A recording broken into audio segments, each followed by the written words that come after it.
పెండ్లి కుమారుడుగా రానున్నటువంటి వరుడైన యేసుక్రీస్తు మహిమపరచబడునుగాక. ప్రభావములు స్తుతులు ఆయనకే చెందునుగాక. ఆమెన్. పరిశుద్ధాత్మ ప్రత్యక్షత అను ఈ సువార్త కార్యక్రమమును వీక్షిస్తున్నటువంటి దేవుని బిడ్డలందరికీ ఆయన కృప, కరుణ, కటాక్షము నిండుగా కలుగునుగాక. ప్రియులారా, మీరు మీ కుటుంబం అంతయు సంతోష సమాధానములతో ఉండుటకు, యేసు క్రీస్తు యొక్క ప్రేమను పొందుటకు మేము మా ప్రార్థనలో అభ్యర్థిస్తూ ఉన్నాం. దేవుడు మా ప్రార్థనకు ప్రత్యుత్తరం ఇస్తూ మీ కుటుంబాలను దీవిస్తూ ఉన్నాడు. అందును బట్టి దేవుడిని ఎంతైనా స్తోత్రాలు చెల్లించగలము. ఈరోజు దేవుని యొక్క మాటలను మనం ధ్యానం చేసుకుందాం. పరమగీతముల గ్రంథము 2వ అధ్యాయము 1వ వచనము నుండి చదువుకుందాం. నేను షారోను పొలములో పూయు పుష్పము వంటి దానను, లోయలో పుట్టు పద్మము వంటి దానను అని అంటుంది. ఈ ప్రియురాలు అంటున్నటువంటి మాట మరలా చదువుతాను. నేను షారోను పొలములో పూయు పుష్పము వంటి దానను, లోయలో పుట్టు పద్మము వంటి దానను, బలు రక్కసి చెట్లలో వల్లి పద్మము కనపడునట్లు స్త్రీలలో నా ప్రియురాలు కనపడుచున్నది అని ఇద్దరి సంభాషణ మనం వింటున్నాం. పరమగీతములు దేవుని యొక్క శ్రేష్టమైనటువంటి గీతాలు, పరలోక సంబంధమైనటువంటి కీర్తనలు, దేవునికి విశ్వాసులకు మధ్య జరుగుతున్నటువంటి సంభాషణలు. ఇక్కడ మనకి వాక్యానురూపముగా లేఖనాలుగా మనకి షలోమతి అనేటువంటి ప్రియులారు, అలానే సొలొమోను అనేటువంటి ప్రియుడి యొక్క మధ్య సంభాషణగా ఇది కనిపిస్తూ ఉంటుంది. ఈ యొక్క ప్రియుడు అలానే చెలికత్తె ఒకరికొకరు వారి హృదయాంతరంగంలో నుండి సుగుణాలను ప్రదర్శిస్తూ వారు దేవునితో, దేవుని బిడ్డలు ఉండవలసినటువంటి ప్రేమానురాగాలను వారు లేఖనాలను బట్టి మనకు తెలియజేస్తూ ఉన్నారు. ఇక్కడ ఆ ప్రియురాలుగా ఉన్నటువంటి షూలోమతి అనే ఆమె తను స్పష్టంగా చెబుతుంది, నేను ఎలాంటి దానను అంటే నేను షారోను పొలములో పూయు పుష్పము వంటి దానను అంటుంది. అంత మాత్రమే కాకుండా ఆమె అంటుంది, నేను లోయలో పుట్టు పద్మము వంటి దానను అంటుంది. అంత మాత్రమే కాకుండా ఆమె అక్కడి నుంచి ప్రియుడు అంటున్నాడు, బలు రక్కసి చెట్లలో వల్లి పద్మము ఉన్నట్లు అంటున్నాడు. ప్రియురాలు తనను తాను షారోను పుష్పముగా పోల్చుకుంటుంది, పద్మముగా పోల్చుకుంటుంది. ఆమెకు ఉన్నటువంటి స్థితిగతులను బట్టి ప్రియుడు అంటున్నాడు, ఈమె వల్లి పద్మము వంటిది అంటున్నాడు. ప్రియమైన దేవుని బిడ్డలారా, ప్రియుడు ఒక ప్రియురాలిలో చూస్తున్నటువంటి సుగుణాలు పుష్పములో మనము పోల్చుకోవచ్చు. అలానే సొలొమోను అనే ప్రియుడు చెలికెత్తి అయినటువంటి ప్రియురాలైనటువంటి షూలోమతిలో చూస్తున్నటువంటి సుగుణాలను మనము ఈ పుష్పములో చూడగలము. ఇక్కడ ఆమె పొలములో పూయు పుష్పములాగా, పలు రక్కసి ముళ్లలో పెరిగేటువంటి పద్మములాగా, లోయలో పెరిగే పద్మములాగా ఆమె పోల్చుకుంటూ ఉంటుంది. ఆమె యొక్క పోలిక అంతా కూడా ఒక సాధారణమైనటువంటి అన్య జనాంగంలోని మనుషుడు, పాపపు స్థితిలో ఉన్నటువంటి మామూలు మనుషుడు దేవునికి ఇష్టమైనటువంటి ప్రియమైనటువంటి వధువు సంఘపు సభ్యుని వలె రూపాంతరము చెందే ఒక ఆత్మీయమైనటువంటి సూత్రము ఇందులో దాగి ఉంది. ఈ పద్మము యొక్క స్థితిగతులను, గుణగణాలను మనము పరిశీలన చేద్దాం. ఈ పద్మము బురదలో పుట్టుతుంది, మురుగులో పుట్టుతుంది, అడుగున ఉన్న మట్టిలో పుట్టుతుంది. పద్మము అంటే మనము పంకజము అంటాము, లేదా మనము తామర పువ్వు అని కూడా అంటాం. దానికై 3 పేర్లుగా పిలుస్తుంటాం. పంకజము అన్నా కానీ పద్మమే, పద్మము అంటాము, దానినే మన వాడుక భాషలో తామర పువ్వు అంటాం. ఈ తామర పువ్వు బురదలో పుట్టిద్ది, ఇది మట్టిలో పుట్టిద్ది, ఇది నేలలో పుట్టిద్ది. దీని పుట్టుక ఒక ఇంపుగా లేనటువంటి ప్రదేశం. ఎవరు ఇష్టపడనటువంటి బురదలో ఇది పుట్టిద్ది, కానీ ఇది బయటికి వచ్చిన తర్వాత బహు అందంగా మనకు కనబడుతుంది.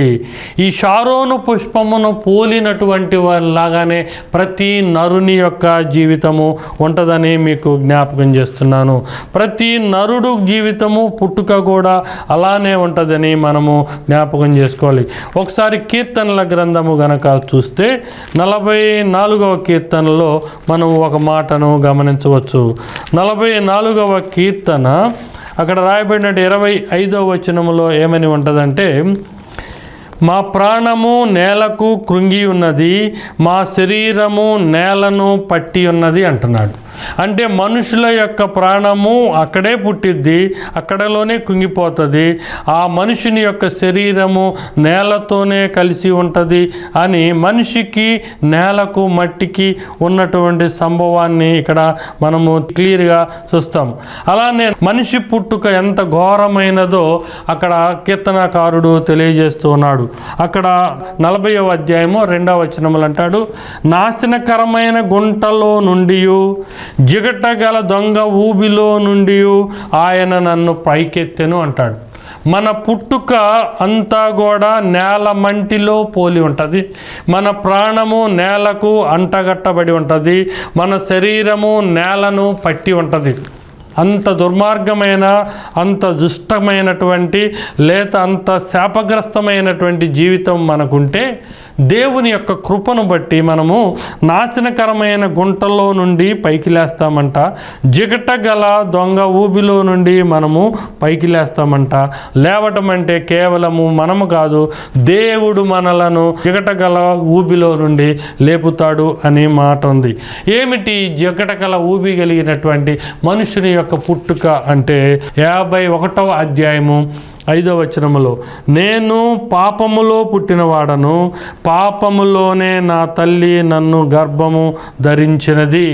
మనుషుని యొక్క పుట్టుక అట్లా పద్మము పుట్టిన పుట్టుక వలె జిగట గల మన్ను, నేలను పట్టిన దుమ్ము, మురికి లేకపోతే బురద కలిగి అది పుట్టినట్లుగా ప్రతి మనిషి కూడా దొంగ నాశనకరమైన ఊబిలో పాపం అనే అటువంటి యొక్క లోయలో పుడతాం.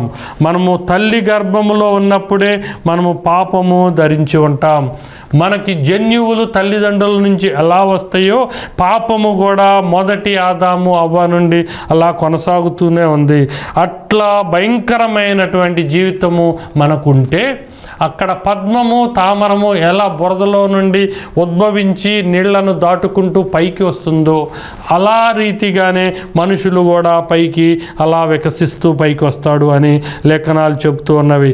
మనము పాపములో పుట్టిన మనము దిగటగల దొంగ ఊబి స్థాయి వారమైన ఆ పద్మము నీళ్లలో నుంచి పైకి వస్తున్నప్పుడు దానికి ఉన్నటువంటి ఆ బురద మొత్తము కడుగబడిద్ది, శుభ్రము చేయబడిద్ది. పరిశుభ్రంగా ఉన్నటువంటి తామర పుష్పము మాత్రమే పైకి వస్తుంది. అక్కడ తామర పుష్పాన్ని శుభ్రము చేయటానికి అక్కడ నీరుగా ఉంది. అయితే పాపపు స్థితిలో పుట్టినటువంటి మనలను శుభ్రము చేయటానికి ఏ ఆస్కారం ఉందో మనం చూద్దాం. యోహాను రాసినటువంటి మొదటి పత్రిక కనుక చూస్తే మొదటి అధ్యాయంలోనే 7వ వచనంలో ఒక ప్రశస్తమైనటువంటి మాటలు రాయబడి ఉన్నవి. అయితే ఆయన వెలుగులోనున్న ప్రకారము మనమును వెలుగులో నడిచిన ఎడల మనము అన్యోన్య సహవాసము గలవారమైందుము. అప్పుడు ఆయన కుమారుడైనటువంటి యేసుక్రీస్తు రక్తము ప్రతి పాపము నుండి మనలను పవిత్రులను చేయును. మనము ఆ బురదగల దొంగ ఊపి పాపపు స్థితిలో పుట్టినప్పటికీ మనము మనసు మార్చుకొని మారు మనసు పొంది బాప్తిజం తీసుకొని దేవుడు అని యేసుక్రీస్తుని మనము విశ్వసించి ఆయన అందరికీ ప్రభు అని నమ్మిన ఎడల మనము చీకటి సంబంధమైన పాపపు జీవితాన్ని విడిచివేసిన ఎడల, మనము రాత్రి సంబంధమైన దొంగ జీవితాన్ని విడిచివేసిన ఎడల మనము వెలుగులోకి ప్రవేశించటానికి వెళ్ళడానికి సిద్ధపడినప్పుడు ఏం జరుగుతుందంటే అక్కడైతే పద్మాన్ని నీరు కడిగింది, ఇక్కడ అయితే మన పాపాన్ని యేసు రక్తము కడుగుతుందట. మరలా చదువుతున్న వాక్యము వినండి. అప్పుడు ఆయన కుమారుడైన యేసు రక్తము ప్రతి పాపము నుండి మనలను పవిత్రులను చేయును. దొంగ ఊబిలో నుండి పుట్టినటువంటిది, పాపము స్థితిలో ఉన్నటువంటి పుట్టినవాడు మన యొక్క ప్రతి నరుడు. అది నీటితో కడుగబడి పైకి వచ్చింది. మనము యేసు రక్తముతో కడగబడి పైకి వస్తాం. పైకి వచ్చిన తర్వాత మన స్థితి ఎలా ఉంటుందో చూద్దాం. పైకి వచ్చినటువంటి పుష్పము చక్కగా వికసిస్తుంది. అది నీటిలో అడుగు భాగములో అంధకారములో మొదట్లో ఉంటుంది. దానికి పైన పగులైనా కానీ లోపల అది చీకటే. రాత్రిగానే చీకటి, పగులు కూడా పుష్పము పుట్టిన ప్రదేశంలో వేరు ఉన్న ప్రాంతంలో చీకటిగానే ఉంటుంది, అంధకారంలోనే ఉంటుంది. అయితే ఇక్కడ లేఖనాలు చెప్తున్నాయి, మనం ముందు చదివినట్లయితే, అయితే మనము అన్యోన్య సహవాసము గలవారమై యుందుము. ఎందుకు ఉంటాము? మనము ఆయన వెలుగులో ఉన్న ప్రకారము మనము కూడా వెలుగులో నడిస్తే. లోకమునకు వెలుగైనటువంటి దేవుడు, నీతి సూర్యుడిగా వెలుగైనటువంటి దేవుడిని కనుక మనము అన్యోన్య సహవాసము చేస్తే మనము కూడా వెలుగులో ఉన్నట్లుగానే ఉంటాము అంట. ఎఫెసీయులకు రాసినటువంటి పత్రికలో మనము చక్కగా ఈ ప్రేరణ వాక్యాలను చూడొచ్చు. 5వ అధ్యాయము 8వ వచనము చూస్తే అక్కడ రాయబడి ఉంటుంది, మీరు పూర్వమునందు చీకటిగా ఉండిరి, ఇప్పుడైతే ప్రభువునందు వెలుగై ఉన్నారు. వెలుగు ఫలము ఏమనగా సమస్త విధములైన మంచితనము, నీతి, సత్యము వాటిలో కనబడుచున్నది. ఇంతకుముందు మనము ఆ వేరు వలె, పద్మము యొక్క వేరు వలె చీకటిలో ఉన్నాము, కానీ మనమేమో ప్రభు అయిన యేసు క్రీస్తు ద్వారా మనము ఇప్పుడు వెలుగు సంబంధులమయ్యాం. పాపపు స్థితిలో ఉన్నప్పుడు, అపవాది కార్యములు చేస్తున్నప్పుడు, లోక కార్యాలు చేస్తున్నప్పుడు, శరీరాన్ని సంతోష పెడుతున్నప్పుడు, మన కొరకే స్వార్థంగా ప్రవర్తిస్తున్నప్పుడు మన జీవితము చీకటిమయమే. ఇప్పుడైతే ప్రభువైన యేసుక్రీస్తు నేర్పినటువంటి ప్రేమ, ప్రభువైన యేసుక్రీస్తు నేర్పినటువంటి క్షమాపణ, ప్రభువైన యేసుక్రీస్తు నేర్పినటువంటి సమాధానము, ప్రభువైన యేసుక్రీస్తు మనకు నేర్పినటువంటి మంచితనము, యేసుక్రీస్తు మనలను అనుసరించమని చెప్పినటువంటి నీతి మరియు సత్యము, ఇవన్నీ కలిగి మనం ఎలా ఉన్నామంటే ఇప్పుడు వెలుగు సంబంధములుగా ఉన్నాం. ఇలా సుదీర్ఘంగా అది చీకటిలో నుండి కాండాన్ని ముందుగా పెంచుకుంటూ అది పైకి వస్తున్నట్లుగా మనం తెలుసు. అదేవిధంగా మనము లోక సంబంధాన్ని మనము విడిచిపెట్టి చక్కగా మనము ఎదుగుతూ పైకి వస్తూ ఉన్నాం. అందుకనే మనం ఇప్పుడు వెలుగు సంబంధికులమే కానీ మనము చీకటి సంబంధులము కానే కాదు. ఇక మనము ప్రత్యేకంగా పద్మంలో ఇప్పటికి 2 లక్షణాలు పోల్చుకున్నాం. అది చీకటిలో పుట్టింది, నీటితో కడుగబడింది. మూడవది అది అంధకారంలో నుండి వెలుగులోనికి వచ్చింది. ప్రతి నరుడు కూడా పాపములో పుట్టాడు, యేసుక్రీస్తు రక్తముతో కడుగబడ్డాడు. ఇప్పుడు యేసుక్రీస్తు యొక్క నీతి కార్యములు, లేఖనాలలో ఆయన చెప్పినటువంటి సూచనలు పాటిస్తూ అతను వెలుగు సంబంధులుగా ఉన్నట్లుగా మనము గమనిస్తూ ఉన్నాం. ఇంకా చక్కగా చూస్తే మనం లేఖనాలు చూడండి. ఎఫెసీయులకు రాసిన పత్రిక 2వ అధ్యాయంలో చక్కని మాటను బట్టి మనం 13వ వచనం చూద్దాం.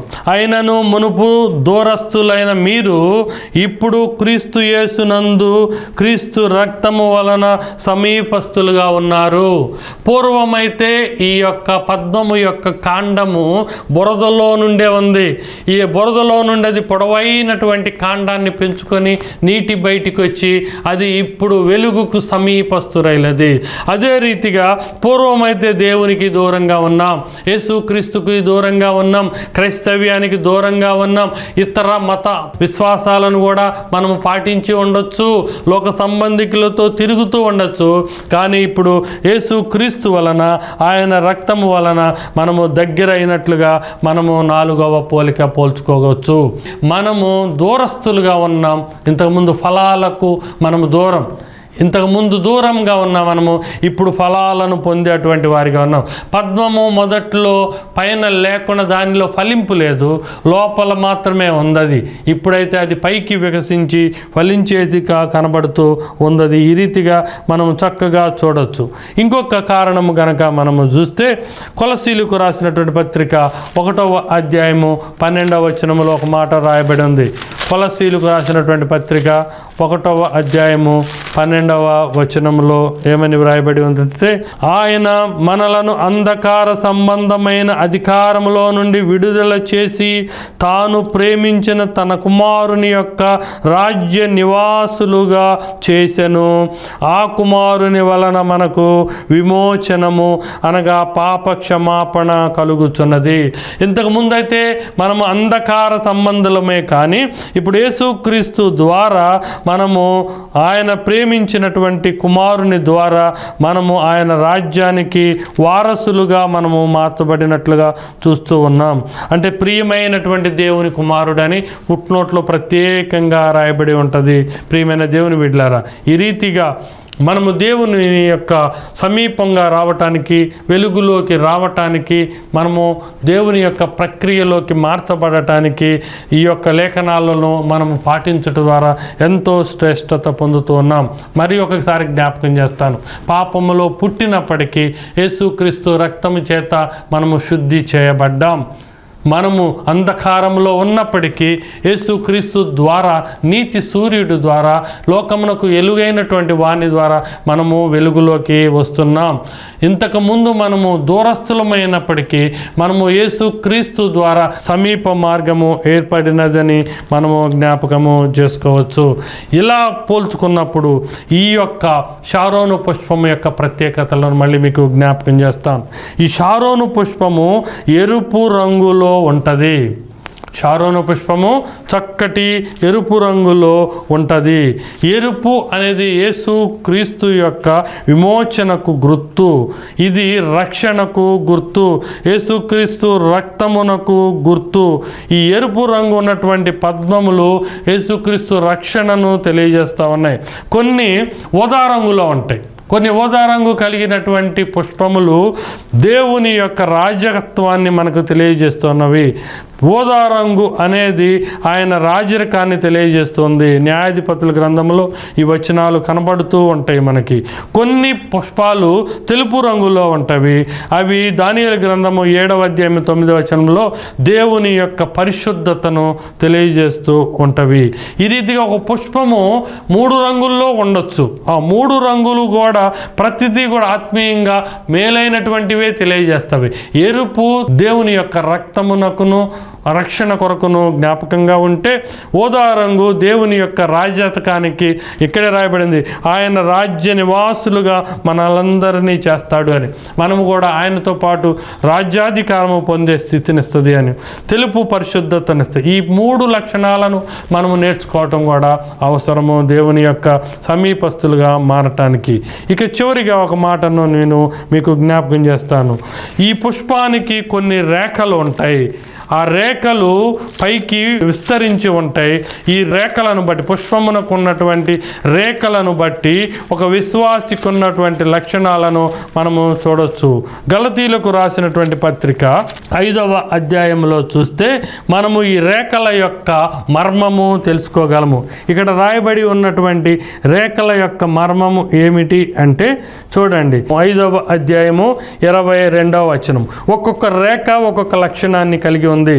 అవేమిటి అంటే ప్రేమ అనే అటువంటి రేఖ, సంతోషము అనేటువంటి ఇంకొక రేఖ, సమాధానము అనేటువంటి ఇంకొక రేఖ, దీర్ఘశాంతము అనేటువంటి ఇంకొక రేఖ, దయాళత్వము అనేటువంటి రేఖ, మంచితనము అనేటువంటి రేఖ, విశ్వాసము అనేటువంటిది, అలాగే సాత్వికము మరియు ఆశా నిగ్రహము. ఇవన్నీ కూడా పుష్పము యొక్క పలు రేఖలు.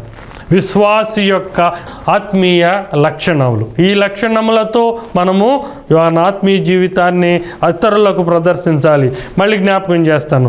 ప్రేమ, సంతోషము, సమాధానము, దీర్ఘశాంతము, దయాళత్వము, మంచితనము, విశ్వాసము, సాత్వికము, ఆశా నిగ్రహము అనేటువంటి మాటలు. ఈ రేఖలతో ఇది చక్కగా వికసిస్తూ అది మన యొక్క ఆకర్షణను, మనము దానిని వైపు చూడాలి, దానిని పొందాలి అనేటువంటి ఒక ఆత్మీయతను మనకు తెలియజేస్తుంది. ఇప్పుడు షూలోమతి అంటుంది, నేను నా ప్రియుడు ఇష్టపడినట్టుగా, నేను షారోను పుష్పాన్ని నా ప్రియుడు ఇష్టపడినట్లుగా, నేను లోయలో పుట్టినటువంటి పద్మాన్ని నేను ఇష్టపడినట్లుగా, నేను బలురక్కసి యొక్క పుష్పాన్ని అంటది. బలురక్కసి అంటే దాని చుట్టూ ఉన్నటువంటి అనేకమైనటువంటి ముళ్ళు. ఆ ముళ్ళు ఎన్ని ఉన్నా కానీ, ఆటంకాలు ఎన్ని ఉన్నా కానీ, అది మాత్రము తన యొక్క ప్రియుడిని చేరాలి అని అది సంతోషంగా మొలిచినట్లుగా మనం చూస్తూ ఉన్నాం. ఇక్కడ పరమగీతాల్లో కనుక మనం చూస్తే బలురక్కసి చెట్లలో వల్లి పద్మము వంటిది అని ఉంటుంది. మనము వికసించటానికి ఆటంకపరిచేటువంటి లోక కార్యాలే ఈ ముళ్ళు అనేది మనం జ్ఞాపకం చేసుకోవాలి. ఇప్పుడు మనం చదివినటువంటి లేఖనాలను బట్టే చూస్తే, ఈ యొక్క గలతీలు రాసినటువంటి పత్రికలోనే రాయబడినటువంటి మాటలు చూస్తే, అదే అధ్యాయం 5వ అధ్యాయంలోనే ముందు మాటలను గనక మనము చూస్తే, ఏమిటి ఈ బలురక్కసి ముళ్ళు? అవేమనగా చూడండి, 19వ వచనము నుండి వినబడుతున్నవి. శరీర కార్యములవి. అవేమనగా జారత్వమును, అపవిత్రతను, కామకత్వమును, విగ్రహారాధనను, అభిచారమును, ద్వేషమును, కలహమును, మత్సరమును, క్రోధములను, కక్షలను, భేదములను, విమతములను, అసూయలను, మత్తతలు, అల్లరితో కూడినటువంటి ఆటపాటలు. ఇవన్నీ కూడా బలురక్కసి ముళ్ళు. ఈ బలురక్కసి ముళ్ళుగా ఉన్నటువంటివి ఈ శరీర కార్యాలన్నీ కూడా విశ్వాసి జీవితాన్ని అణిచిన, అనారోగ్యమై అణిచిన, ఆపదొచ్చి అణిచిన, దూర ప్రయాణము ఉన్న, సంగమునకు కష్టమైన ఏ ఆటంకమైనా కానీ, శరీరము కోరుకునే ఏ ఆటంకమైనా ఇవి బలురక్కసి ముళ్ళ వంటివి.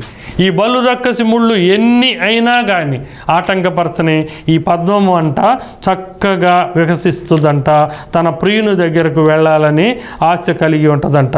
2వ అధ్యాయము 16వ వచనం చూద్దాం. నా ప్రియుడు నావాడు, నేను అతని దానను, పద్మములున్న చోట అతడు తన మందను మేపుచున్నాడు. నా ప్రియుడు నావాడు, నేను అతని దానను, నేను పద్మములున్న చోట ఉంటాను, అతడు పద్మములున్న చోట కూడా తన మందను మేపుతాడు. ఓ చక్కటి అనుబంధాన్ని ఈమె వివరిస్తూ ఉన్నది. చక్కటి అనుబంధాన్ని ఆమె తెలుపుతుంటుంది. అంటే ఈ షూలోమతి ఏమంటుందంటే, నేను పద్మములాగా ఉంటే పద్మములు ఉన్న చోటకే నా ప్రియుడు వస్తున్నాడు, పద్మములు ఉన్న చోటకే ఆయన ప్రవేశిస్తున్నాడు, నన్ను ఆయన అందుకోవటానికి బహు ఆశ కలిగి ఉన్నవాడిగా మనం చూస్తూ ఉన్నాం. ప్రియమైన దేవుని బిడ్డలారా, ఈ లేఖనాలన్నీ కూడా మనకు ఒక చక్కటి మాటలు తెలియజేస్తూ ఉన్నవి. ఏ మాటలు అంటే, ఈ దేవుడు తన యొక్క విశ్వాసిని షారోను పుష్పములాగా చూడగలిగితే మనము దేవుణ్ణి పొందటానికి మనము అనుగ్రహం పొందుతాం. పరమగీతాలు 4వ అధ్యాయము 16వ వచనంలో అంటది, నా ప్రియుడు ఉద్యానవనమునకు వేంచేయుచున్నాడు. నా ప్రియుడు ఉద్యానవనానికి వేచేస్తాడు. ఒక గార్డెన్కు దేవుడు వస్తున్నట్లుగా చెప్తున్నాడు. ప్రియుడు అంట ఒక ఉద్యానవనానికి వస్తాడంట, పద్మములు ఉన్న చోటకు వస్తాడంట. విశ్వాసిగా మనం మారటానికి నరుడుగా పుట్టినప్పటి నుండి కొన్ని ప్రక్రియలు మనము చూసాం. పాపములో పుట్టినా కానీ మనం యేసుక్రీస్తు రక్తంతో కనగబడ్డాం. తరువాత దూరస్థులమైనా కానీ కుమారుడైన యేసుక్రీస్తు ద్వారా మనము దగ్గరయ్యాం. అంధకార సంబంధులమైనా కానీ మనము వెలుగు సంబంధులుగా మారాం. మనలో ఏ దోషమున్నా కానీ మనము వికసించే వారమైపోయాం. మనము ఎరుపుగా అంటే రక్షణ కలిగినటువంటి ఎర్రటి పుష్పముగా మారాం. ఓదారంగుగా మనము దేవుని యొక్క రాజ్యరికాన్ని పొందేటువంటి యోగ్యతగా కలిగిన వారుగా ఉన్నాం. తెలుపుగా మనము దేవుని యొక్క పరిశుద్ధతను పొందేవారుగా ఉన్నాం. మనము ఆత్మ ఫలాలను కలిగి గలతీ పత్రికలో రాసినట్లుగా చక్కగా ఆ యొక్క రేఖలను కలిగి ఉన్నాం.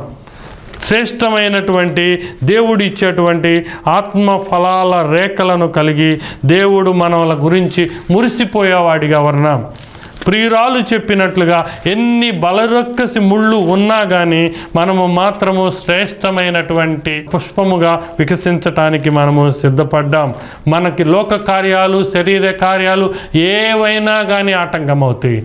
అయినప్పటికీ మనము ఎర్రటి రక్షణను కలిగి, ఓదా రంగు రాజకత్వాన్ని కలిగి, అలానే మనము తెల్లటి ధవళవర్ణమైనటువంటి పరిశుద్ధతను కలిగినటువంటి మనము దేవునిని అనుగ్రహము పొందటానికి ఉన్నాం. మనము ఎక్కడుంటామో దేవుడు అక్కడికి వస్తాడు. మనము ఉద్యానవనములో ఒక పుష్పములాగా, సంఘములో ఒక విశ్వాసిలాగా ఉంటే దేవుడు మనలను అనుగ్రహిస్తాడు. అంటే తీసుకొని వెళ్ళటానికి, ఆ పుష్పాన్ని తీసుకోవటానికి దేవుడు ఇష్టమై ఉన్నట్లుగా మనం చూస్తాం. దేవుని యొక్క ప్రియులారా, ఈ యొక్క పద్మము, షారోను పుష్పము మనం ఆత్మీయంగా దేవునికి ఇష్టమైన విశ్వాసిగా ఎలా ఉండాలో నేర్పుతుంది. ఈ లక్షణాలన్నీ కూడా మీరు పొంది పుచ్చుకొని యేసుక్రీస్తు అనే పెండ్లి కుమారుడికి అనుగ్రహించబడటానికి, అనుగ్రహము పొందటానికి మీరు అందమైన షారోను పుష్పం వలె, షూలోమతి వలె శ్రేష్టమైనటువంటి వధువుగా ఉండగలరని దేవునిని ప్రార్థిస్తూ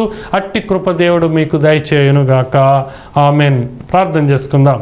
మహోన్నతుడు పెండ్లి కుమారుడుగా రానున్నటువంటి యేసుక్రీస్తు ప్రభువా, 10,000 మందిలో అతి కాంక్షణీయుడా, మా ప్రియుడా, నీ ప్రియురాలుగా వధువు సంఘంలో ఒక భాగమై నుండునట్లుగా మమ్మలను సిద్ధపరచండి.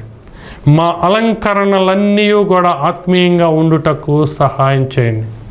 నీ కృపను బట్టి పాపములో పుట్టినా కానీ యేసుక్రీస్తు అనే నిష్కళంకమైన రక్తము చేత కడుగబడ్డాం. దూరస్థులమైనప్పటికీ కుమారుడి ద్వారా తండ్రితో మనుషులకు మేము సమీపస్థులయ్యాం. చీకటి సంబంధులమైనప్పటికీ నాయన నిత్య వెలుగు అయిన నీ ద్వారా వెలుగు సంబంధులమయ్యాం. ప్రభువా, అనేకమైనటువంటి ఆత్మఫలాలను నీ ద్వారా పొంది మేము నాయన పద్మము వలె వికసిస్తూ ఉన్నాం.